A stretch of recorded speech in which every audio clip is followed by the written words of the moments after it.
enisaotranao jeso malalo tratrizao fotona mamizao ianaranay antongotrao izahay izay mpianatrao koambitenenare jeso malalo izahay iaino tsaranao ka irote niavy aminao itoetrabetsakao amponaya koambitenenare jeso malalo izahay iaino tsaranao ka irote niavy aminao itoetrabetsakao amponaya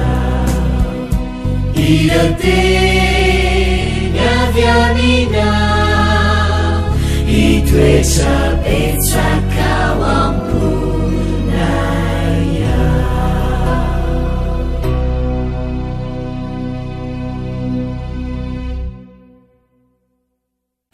Fahalamanona ny fahasoavan'ny tompo amintsika tsirairay avy indray tonga eto amin'ny fandraisana ny lesona ho an'ny tanora zokiny isika amin'ity tia ampitiavana sy mpifaliana hatrany any koa no izarany ten'Andriamanitra amintsika.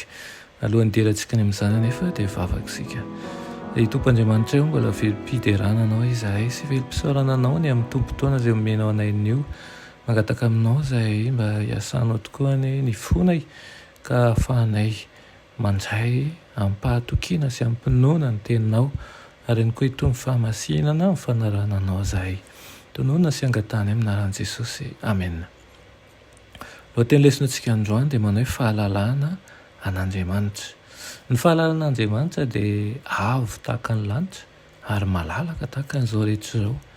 Tsy misy manandratra ambonin'ny saina sy mampatanjaka azy tahaka ny fianaranan'ireo loha-hevitra lehibe mikasika ny fiainantsika mandrakizay. Aoka ny tanora hitady izay amikirana an'ireo fahamarinany men'Andriamanitra ireo dia velatra ny sainy ka hiamatanjaka ao amin'ny fiezahana. Izany dia hisarika ny mpianatra rehetra izay mpankatoa ny teny ho amin'ny sa malalaka kokoa ny saina ka hifantoka ho azy ho amin'ny are-pahalalana tsy mety levona.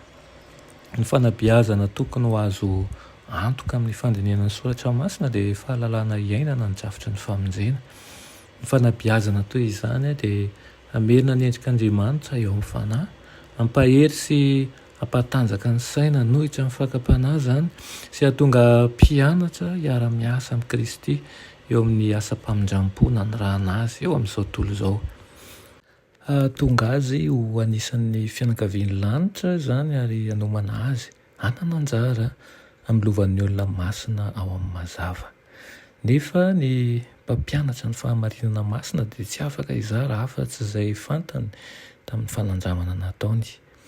Hoy ny boky ny fanahin'ny faminaniana manao hoe ny fahalalana ny fahamarinana dia tsy miankina loatra amin'ny herin'ny saina fa amin'ny fahadiovan'ny fikasana, amin'ny fahatsoran'ny finoana miredareda sy miankina amin'Andriamanitra.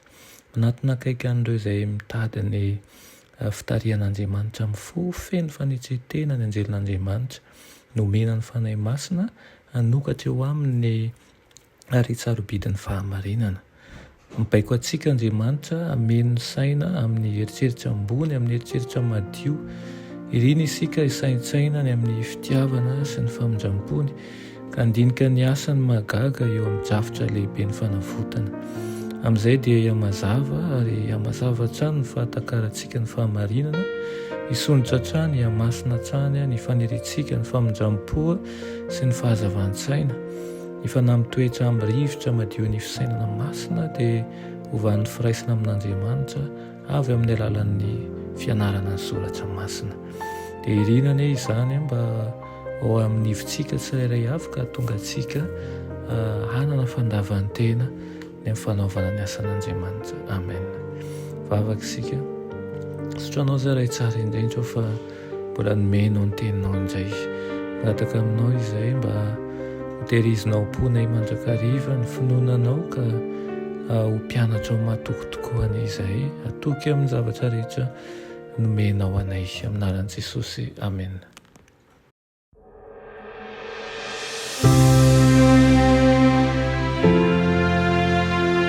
mianatra eo a-tongotry Jesosy isan'andro.